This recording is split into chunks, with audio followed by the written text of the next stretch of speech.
오늘 그 신명기 33장 29절에 모세가 너는 행복한 사람이로다 라는 말로 신명기 말씀을 마무리를 합니다. 너는 행복한 사람이로다. 이스라엘이여 너는 행복한 사람이로다. 그러니까 이런 거예요. 주님의 교회 성도요. 참으로 여러분은 행복한 사람입니다. 할렐루야.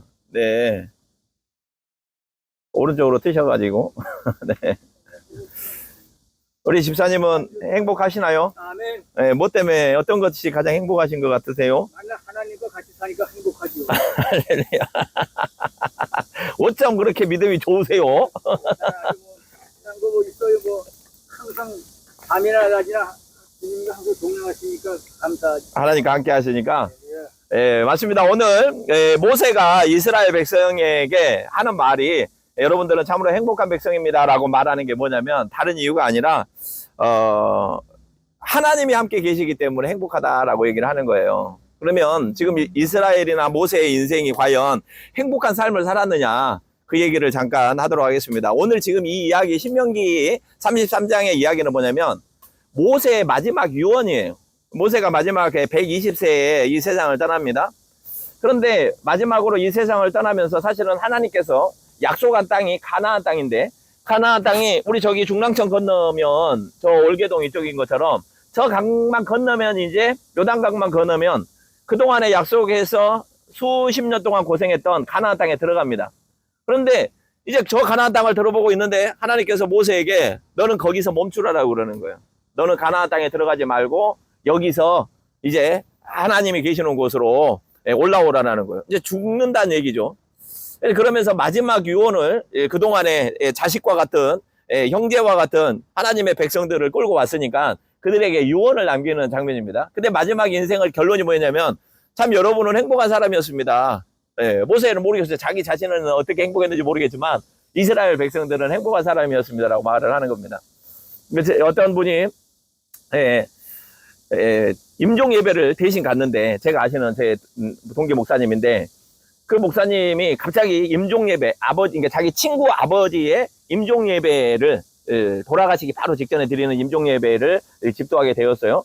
그런데 이 아들들과 자녀들은 아버지하고 크게 이렇게 많은 대화를 못했고 특별히 유언을 듣지를 못했어요. 유언을 못하고 그래가지고 이제 거의 돌아가신 상태여서 더 이상 무슨 말씀을 들을 수 없는 상태였습니다. 근데 이제 이 목사님이 예배를 인도하러 갔는데, 그런데 하나님께서 마음을 주시는 거예요. 마음을. 그러니까 귀에다 대고 음성을 들려주시는데 어떤 말이냐면, 아버지가 지금 돌아가신 아버지가 여기 있는 아들과 며느리들에게 이 말씀을 하고 싶다라는 거예요. 뭐냐면 내가 너희들 때문에, 너희 아들 딸 때문에 행복했다, 고마웠다라는 말을 마음속으로 전해서 이 목사님이 하신 거예요. 돌아가신 아버지가 여러분에게, 자녀들에게 고맙다라고 얘기를 하십니다. 그러니까 뜬금없이 그냥 이렇게 이게 들은 이 자녀들, 유가족들이 얼마나 마음에 감동이 왔겠어요. 이게 처음 보는 이 목사님이지만 하나님께서 돌아가신 아버지의 마음을 이 아들에게 주셔가지고, 그리고 두 번째로 고마운 이유가 있는데, 뭐 때문에 고맙냐면, 며느라, 네가 해준 음식이 너무 맛있었다. 네가 해준 음식이 너무 맛있었다. 그렇게 구체적으로 얘기를 하더라는 거예요. 그러니까 이 아들은 며느리가 모셨는지도 모르고 그랬는데, 실제로 자기 아버지가, 시아버지가 이 며느리가 해주는 음식을 너무 잘 드셨다는 거예요. 근데 그 얘기를 못하고 돌아가셨는데, 돌아가실 때 마지막 유언으로 이 목사님한테 그 음성을 들려주셔가지고 이 목사님이 얘기를 하니까 갑자기 그 유가족들이 얼마나 감격에 복받치는 눈물과 이런 자리였다라고 얘기를 하시더라고요. 그와 같이 누구에게나 마지막에 긴 얘기를 할 사람들이 얼마나 있겠습니까? 꼭 하고 싶은 얘기만 하겠죠. 근데 모세는 오늘 이스라엘 백성들에게 여러분은 참 행복한 사람이었습니다. 나도 참 행복한 사람입니다. 행복한 사람입니다. 라고 말을 하는 거라는 거예요. 그러면 지난 인생에, 120년의 인생에서 모세의 인생은 어떻길래, 또 이스라엘의 백성들은 어떤 삶을 살았길래 과연 행복한 처지냐? 절대 그렇게 말할 수 없습니다. 행복하다고 말할 수가 없어요. 왜냐하면 모세가 인생을 세 단계로 나눌 수가 있는데 40년, 40년, 40년, 그럼 120년이잖아요. 그래서 전반기 40년, 중반기 40년, 후반기 40년에 있는데, 이 모세가 성경에 있어서 가장 중요한 인물입니다. 창세기, 출애굽기, 레위기, 민수기, 신명기, 모세가 쓴 성경의 오경이에요. 하나님께서 모세라는 사람을 들어 써가지고 나의 이야기를 기록해라 해가지고 창세기에 모세 오경을 쓴 거거든요.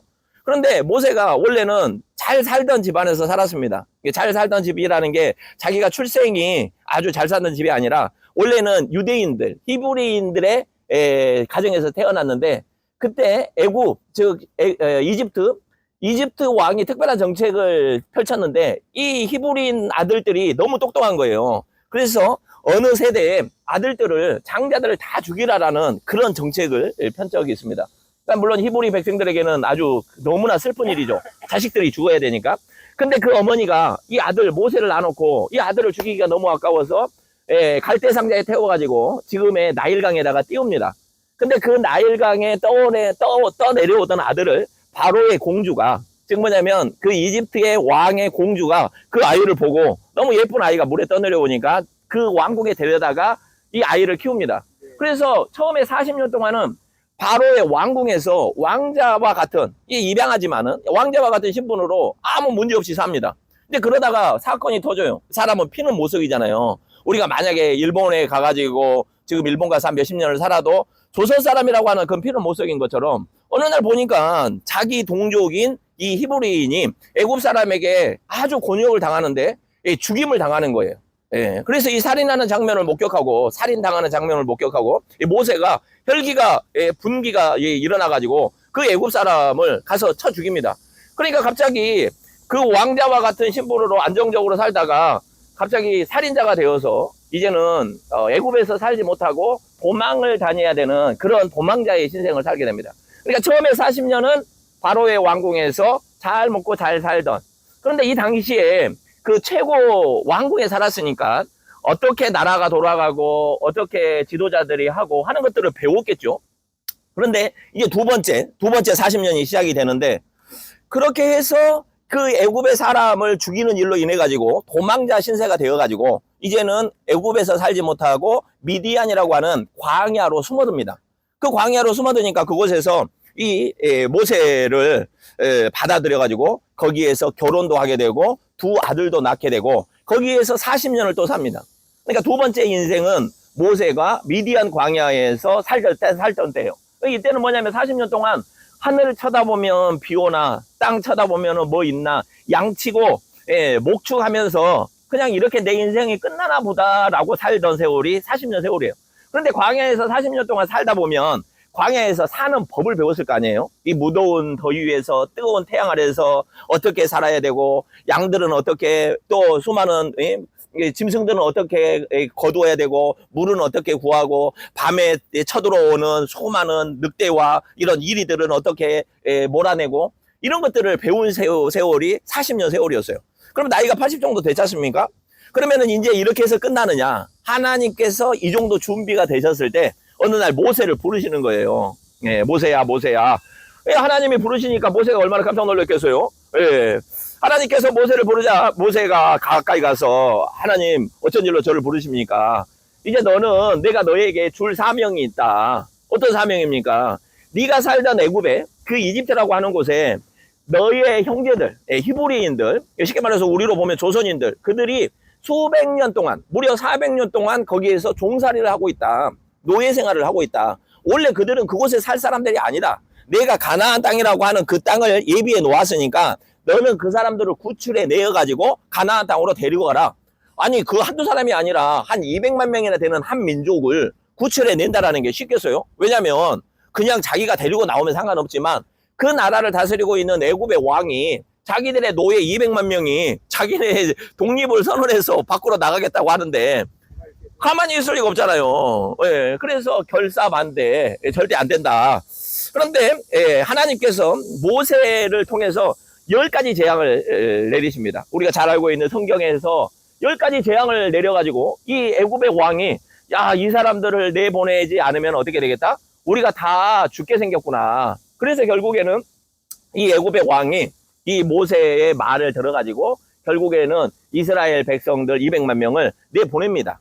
내보내는데 처음에는 완전히 자유 독립을 위해서 내보내는 것이 아니라 일정한 곳에 가가지고 하나님께 우리 조상 하나님께 예배 드리고 다시 오겠다. 이런 약속을 해서 나가는데 아무래도 이제 마음이 바뀐 거예요. 애굽왕이. 이거 이렇게 놔뒀다가는 저것들이 다 도망가겠다라고 하여서 애굽의 군대를 뒤에서 보냅니다. 앞에 200만 명이 노인부터 애들까지 가축을 다 몰고 걸어가는데 애굽에서 군대가 쫓아오는 거예요. 왜냐면 다시 사로잡아 가려고. 그런데 앞에 큰 홍해가 나타납니다. 우리가 성경에 알고 있는 것처럼 큰 홍해 바다인데 우리가 옆에 있는 조그만 이 중랑천도 애들이 건너려면 힘든데 바다를 건넌다는 것은 말이 안 되지 않습니까?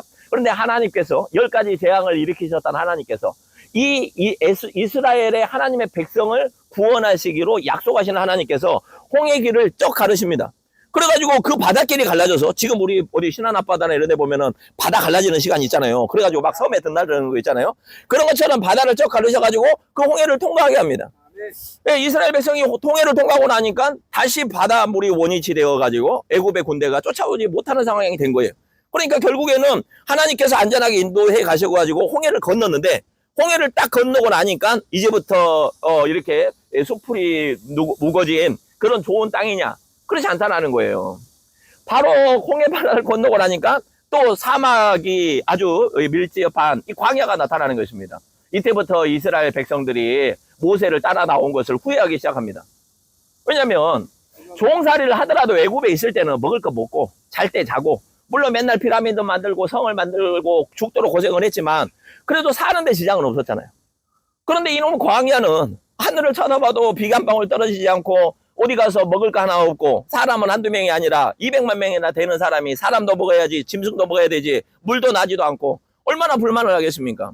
그때마다 우리를 이끌고 온 모세와 모세의 형 아론을 원망하는 거예요. 당신들이 우리를 죽이려고 데려온 거 아니냐. 모세가 얼마나 억울합니까? 아닙니다. 내가 당신들을 죽이려고 데려온 것이 아니라 당신들의 하나님, 우리 하나님, 저 여호와 하나님께서 당신들을 종으로 살릴 수 없어서 약속하신 가나안 땅, 적과 꿀이 흐르는 땅, 그곳에서 하나님의 백성이 살라고 인도에 내오신 일에 나를 들어 쓰셔가지고 내가 누구이기에, 아니 내가 누구라고 이런 일을 담당하는지 모르겠지만 그러나 하나님이 시켜서 저 이렇게 하고 있습니다. 모세는 억울하단 말이에요.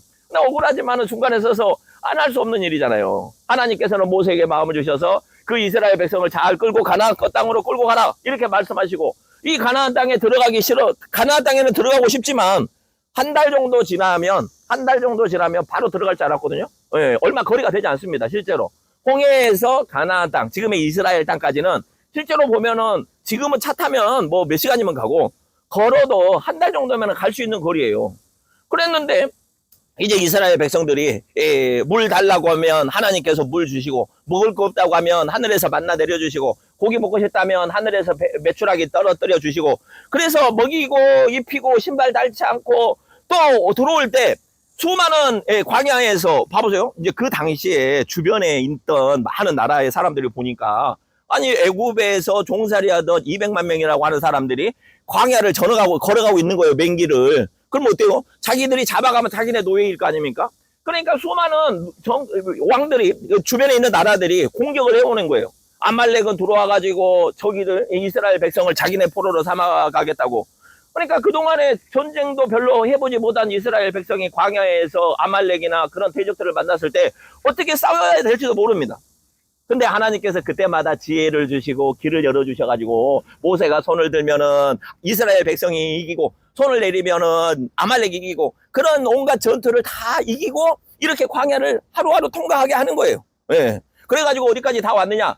이제 한 달 정도 걸어가지고 이제 저 산만 넘어가면 이제 광야는 다 끝났고 가나안 땅에 입성하기가 얼마 안 남았을 때 이제 하나님께서 모세를 통해서 이제는 저 가나안 땅에 들어가야 되니까 우리가 들어갈 곳에 먼저 이사를 가려면 먼저 한번 가보잖아요.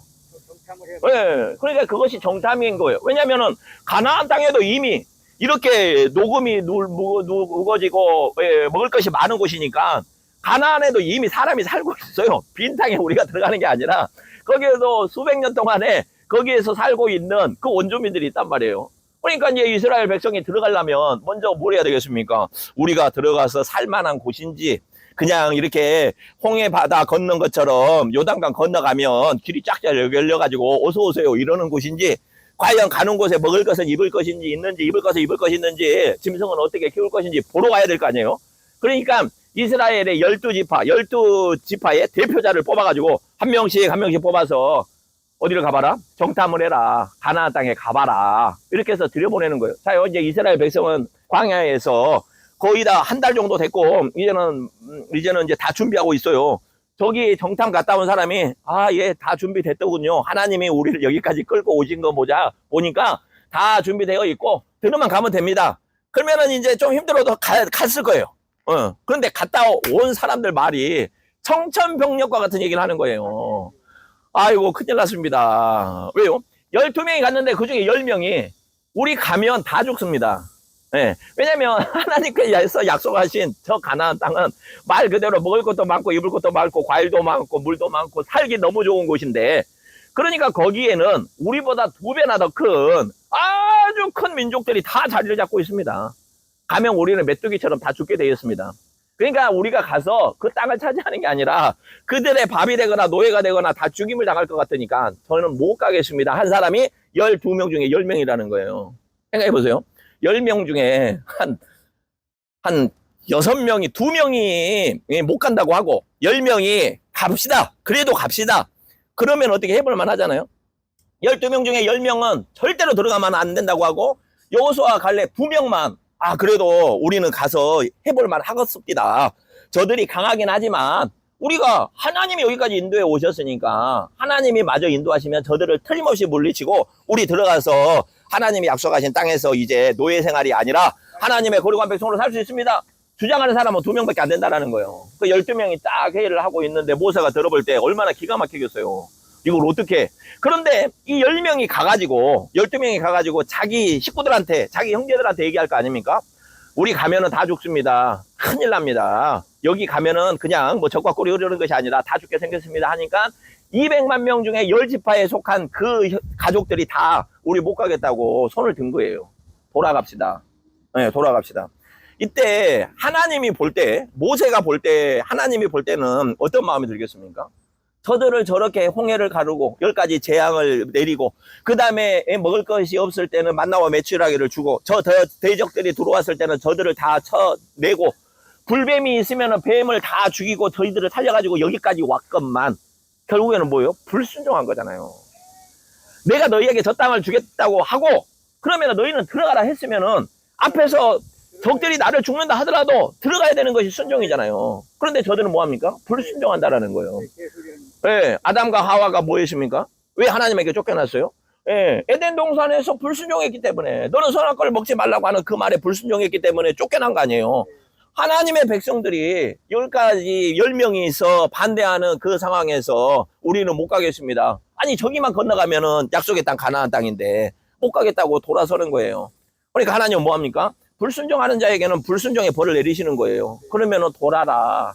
그때부터 돌기 시작합니다. 광야에서, 목전에서 들어가야 될 거를. 그러니까 광야에서 봐봐요. 홍해는 어떻게 됐습니까? 갈라질 때는 축복이었지만 다시 홍해가 원위치 될 때는 이제는 돌아갈 수 없는 곳입니다. 돌아갈 수 없는 거예요. 이제는 애굽의 땅으로 가고 싶어도 갈 수 없어. 이때 이스라엘의 상태를 한번 봐보세요. 야, 내가 여기까지 와가지고 하나님이 지금 홍해바다 갈라주실 때는 너무 좋았는데 홍해바다를 다시 열어주세요. 돌아가겠습니다. 우리는 노예로 살겠습니다. 이럴 수 없다라는 거예요. 네, 하나님의 택한 백성들이. 그러니까 어떻게 돌아가지 못하고 이제는 그 광야를 삥삥 돌기 시작해요. 그 광야를 몇 년을 삥삥 도냐면 40년을 삥삥 돌아요. 40년을. 40년을. 예. 그랬잖아요. 모세가 전반기 40년, 중반기 미디안 광야에서 훈련받을 때 40년, 마지막 40년은 이스라엘 백성, 하나님의 백성들을 데리고 그 가나안 땅에 들어가는 여정의 40년, 그 120년을 딱 지내왔다고. 모세 속이었겠어요. 솔직한 얘기로 우리 권사님도 집사님도 자식 있잖아요. 하나 둘 낳기도 그 키우기도 얼마나 막 속이 썩어고 늘어지고 막 그러잖아요. 예. 그래요. 그런단 말이에요. 뭐 저는 뭐 자식이 별로 없지만은 네. 물론 효도하는 자식들만 있으면 좋겠는데 그렇지 않지 않습니까? 근데 모세는 자기가 낳지도 않고 자기하고도 상관도 없는 200만 명이나 되는 하나님의 백성 히브리인들을 데리고 저기들 약속한 가나안 땅으로 들여보내야 되면서 정말로 이 험한 꼴을 다 보고 지금 이제 마지막에서는 저기만 들어가면 되는데 무서워서 죽겠다고 못 돌아가 뒤로 돌아서니 얼마나 마음이 아프겠습니까? 그 세월 40년을 광야에서 빙빙 돌고 이제 어디에 왔느냐. 저 이제 돌고 돌아서 아까 좀 전에 한 달 만에 도착했던 그곳에 다시 도착한 거예요. 이스라엘이라는 나라는 요렇게 우리나라 이렇게 그런 옛날 토기처럼 생겼어요. 땅이. 그러면은 여기 왼쪽 위에서 요렇게 건너가면 여기가 지중해 바다입니다. 그러니까 이렇게 그릇 위에 모양처럼 요 지중해 길로 가면은 한 달이면 갈 수 있어요. 여기 그러면 이스라엘이란 말이에요. 그런데 여기서 와가지고 여기서 안 간다고 빠꾸 했잖아요. 그러니까 다시 요렇게 뒤로 돌아. 그래가지고 밑에 항아리로 이렇게 계속 돌아. 요렇게 돌아. 여기서 계속 돌아. 이게 40년 동안 돈 거예요. 그래가지고 다시 이제 요단강 요 중간을 가는 경이 요단강이에요. 요 땅의 중간에 우리나라는 서울 한강이 이렇게 돼 있다면 여기는 세로로 돼 있어요. 그러니까 아래로 돌아가지고 오른쪽에 딱 섰어. 그러면 여기가 뭐냐면 모압 평지예요. 모압이라고 하는 평지. 여기 광야에 딱 섰어. 야, 우리 40년 만에 다시 이곳에 왔구나. 이제 이곳만 건너면 어떻게 된다고? 가나안 땅에 들어섭니다. 근데 여기 서서 여기에 이 모압 평지의 높은 산이 느보산이라고 있어요. 느보산에 서가지고 오늘 모세가 유언을 하는 거예요. 이제는 이 느보산에 서가지고 120년이 딱 되었을 때 이제는 하나님께서 모세야 너는 이 산을 내려가서 저 요단강을 건너지 말고 너는 여기서 죽어라. 너의 사명은 다 했다. 그리고 이 사명을 아까 찬성했던 사람이 여호수아와 갈렙이잖아요. 하나님의 말에 순종했던 사람. 하나님은 순종하는 사람을 쓰는 거예요. 불순종하는 사람을 쓸 수가 없어요. 그가 연약하냐 강하냐가 중요한 게 아니에요. 하나님께 순종하는 사람이 쓰는 거거든요. 여호수아는 순종했지 않습니까? 앞으로 지도자를 누구를 세워라? 여호수아를 세워라. 그리고 이제는 요단강을 건너가는 사람은 여호수아다. 여호수아가 요단강을 건너가면 해야 될 일이 얼마나 많습니까? 아까 10명의 지파들이 뭐였어요? 저기 들어가면 다 죽습니다. 왜냐면은 그 거인들이 이스라엘 백성들을 죽이려고 지금 왜냐면 저들도 이스라엘이 애굽을 탈출해가지고 홍해 건너서 광야에서 오는 걸 알고 있단 말이에요. 자기네 땅으로. 그러면은 가나안 땅에 있는 그 족속들은, 왕들은 저것들이 들어오기 전에 어떻게 해서는 방비하고 죽이려고 할 거 아니에요. 전쟁을 준비하고 있어. 그러면은 하나님은 뭘 생각하냐면 모세의 인생에서 야, 너는 이제 거기까지다. 이 1차적인 수고를 다 한 거예요.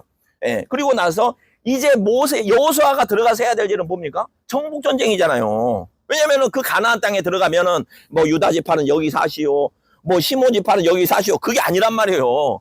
자기네들이 그렇게 표는 땅은 갈라놨어. 충청도는 모세가 사시오, 경상도는 뭐 시몬이 사시오, 요셉이 사시오 다 해놨어. 그거는 우리 생각이고 그 땅에 살고 있는 사람들은 전혀 땅을 내줄 생각이 없으니까 이 땅을 어떻게 해야 됩니까? 차지해야 된단 말이에요. 정복 전쟁은 누가 한다? 여호수아가 한다. 그러니까 하나님께서 모세에게 너는 120세에 여기서 인생을 끝내라. 그리고 이제 남은 정복 전쟁은 누구에게 맡겨라? 여호수아에게 맡겨라. 그러니까 뭐 여호수아가 아멘하고 이 땅을 이제 요단강을 건너서 이제 가나안 땅을 차지해가지고 이스라엘이라고 하는 나라를 만드는데 오늘 이 모세가 마지막에 오늘 이 얘기를 하는 거예요. 이스라엘이요. 33장 29절에 이스라엘이요. 너는 참 행복한 사람이로다. 그렇게 지금 이렇게 생각해 보면 모세가 여호수아에게 이스라엘 백성에게 당신들은 참 행복한 사람입니다라고 말하면 좀 동의가 되시나요? 이스라엘 백성이 행복한 사람입니까? 왜 행복한 사람이죠?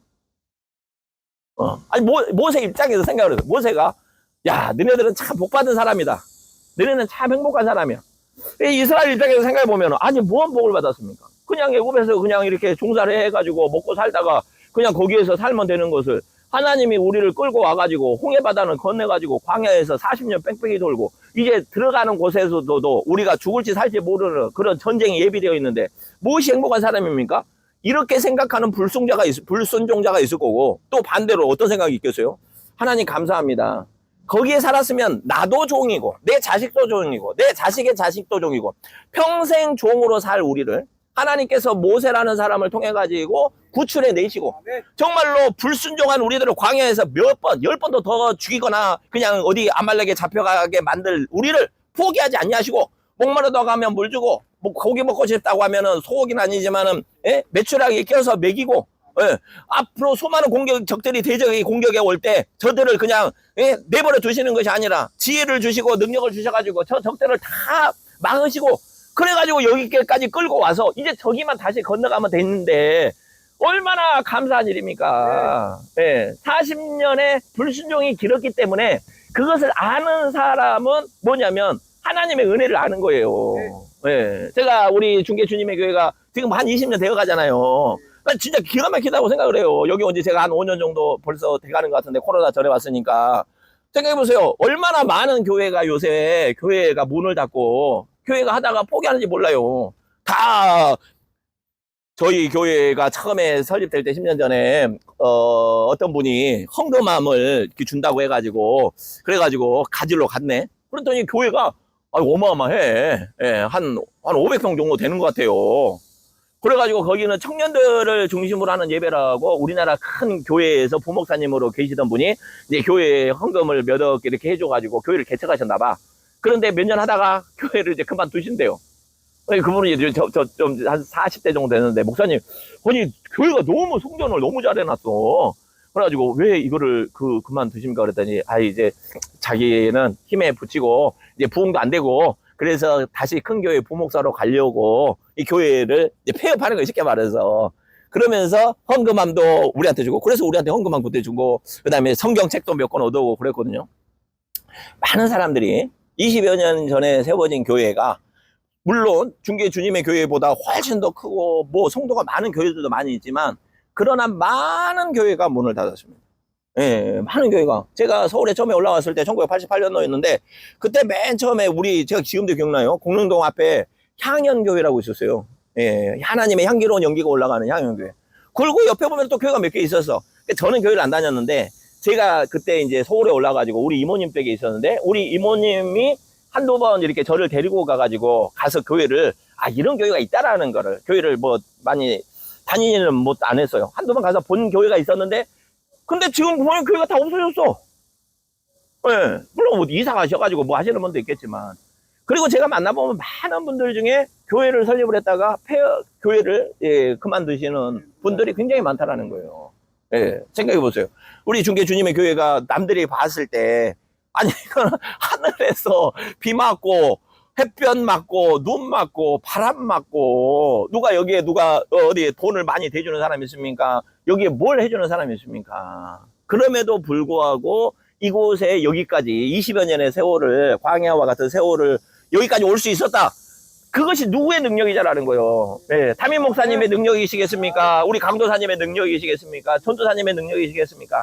그분들을 통해서 일하신 하나님의 은혜다라는 거예요. 하나님의 은혜가 아니면 안 된다라는 거예요. 하나님의 은혜가 아니면 어찌 저와 같은 사람이 여기 나와서 예배 드리는 것을 함께 하고 하나님의 은혜가 아니면 여기 계신 성도님들이 어찌 나와서 예배를 드릴 수 있겠냐라는 거예요. 네. 오늘은 비록 많이 못 오셨지만은 항상 보면 20명, 30명 얼마나 큰 은혜의 자리가 바로 중계 주님의 교회 은혜의 자리라는 거예요. 네. 그래서 말씀하는 거예요. 여러분은 행복한 사람입니다. 네. 여러분은 행복한 사람입니다. 네.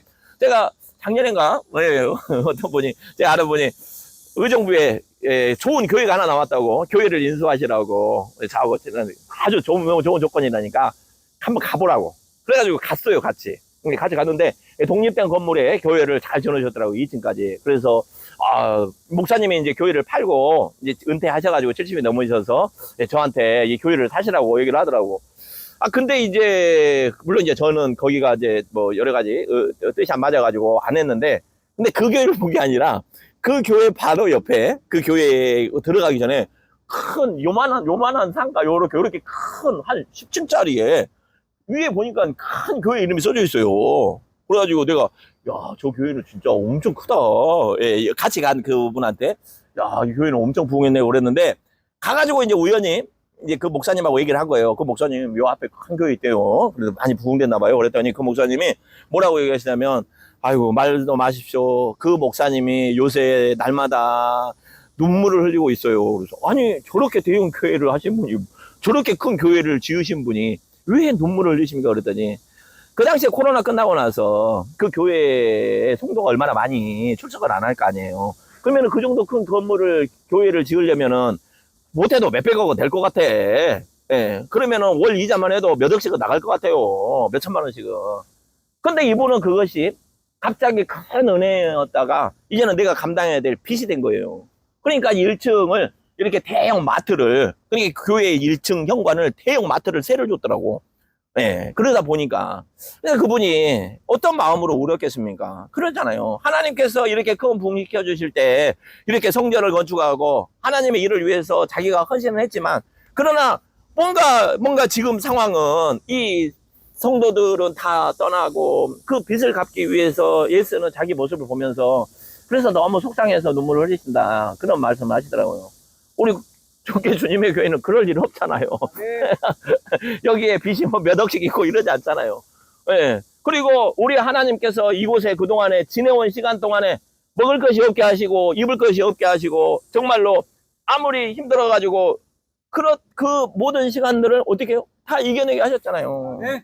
그러니까 하나님이 말씀하시는 거예요. 중계 주님의 교회 여러분들은 행복한 사람입니다. 행복한 사람입니다. 아멘. 저는 제 인생이 그랬으면 좋겠어요. 예, 제가 오늘 이 모세의 마지막 설교를 들으면서 나도 그랬으면 좋겠다. 우리 꿈꾸는 베들교회를 떠나갈 때 사랑하는 여러분들은 행복한 사람들입니다. 예, 김용철 목사를 잘 만나가지고 그것이 아니라 예, 이 부족한 저를 통해서 하나님께서 이 교회를 세우시고 제가 교회를 개척한 지 지금 10여 년 됐거든요. 온갖 어려움이 없다고 할 수 없잖아요. 예, 많이 어려움이 있지 않습니까? 근데 어려움이 있고 고난이 있으면 있을수록 은혜가 큰 거예요. 예. 그냥 좋은 일만 있고 누가 그냥 가끔가다 그런 생각돼.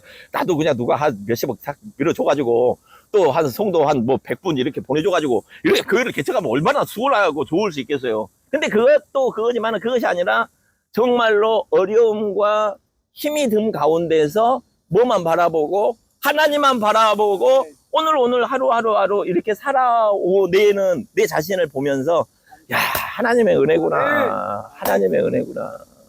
네. 오늘 모세가 그 말을 하는 거예요.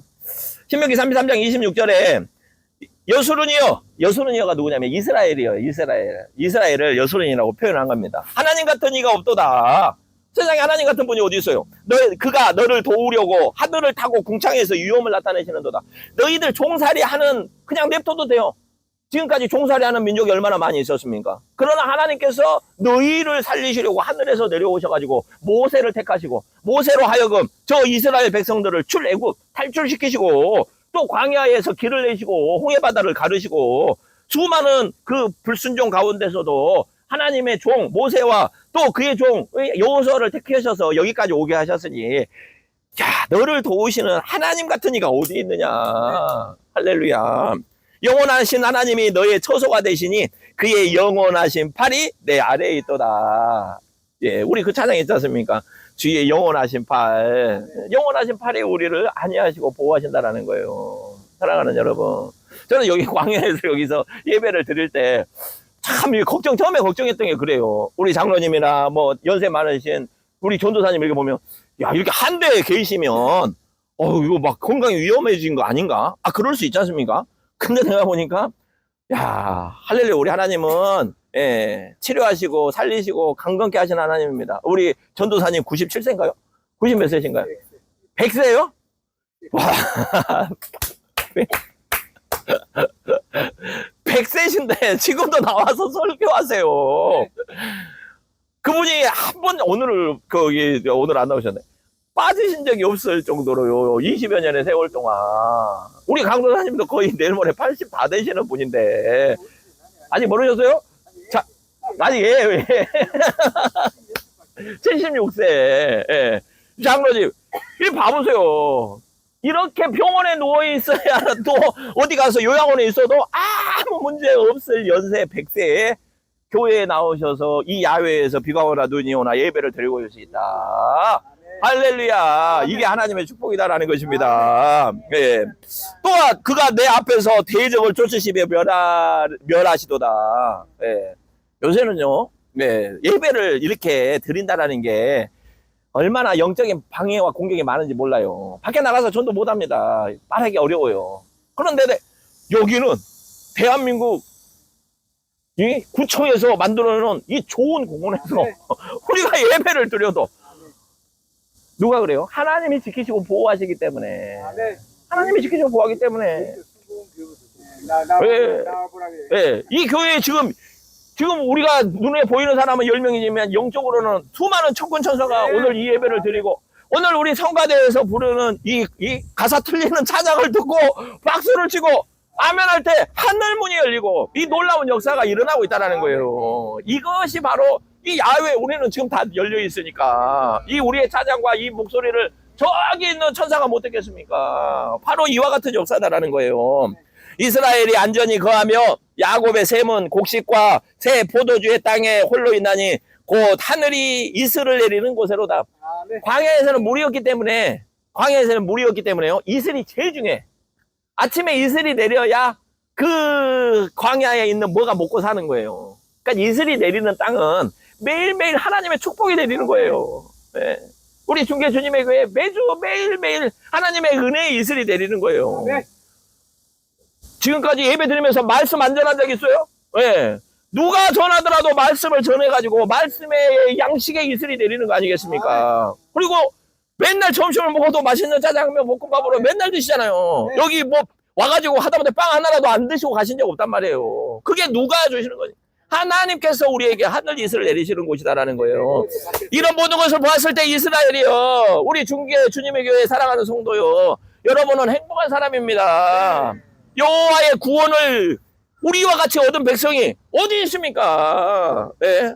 우리와 같이 구원을 얻은 백성이 어디 있습니까? 하나님은 여러분을 돕는 방패시요 여러분의 영광의 칼이 되십니다.